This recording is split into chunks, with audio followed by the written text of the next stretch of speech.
নমস্কার, আমি সুব্রত।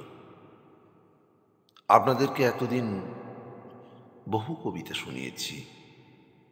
আজকে শোনাব কবি শঙ্খ ঘোষের একটি কবিতা।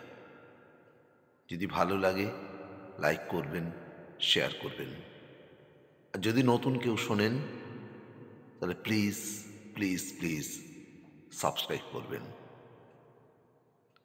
এখন শোনাচ্ছি সেই কবিতা শূন্যের ভিতরে ঢেউ, কবি শঙ্খ ঘোষ। বলিনি কখনো, আমি তো ভেবেছি বলা হয়ে গেছে কবে। এভাবে নিথর এসে দাঁড়ানো তোমার সামনে, সেই এক বলা। কেননা নীরব এই শরীরের চেয়ে আরো বড় কোনো ভাষা নেই। কেননা শরীর তার দেহহীন উত্থানে জেগে যত দূর মুছে নিতে জানে দীর্ঘ চরাচর, তার চেয়ে আর কোনো দীর্ঘতর যবনিকা নেই।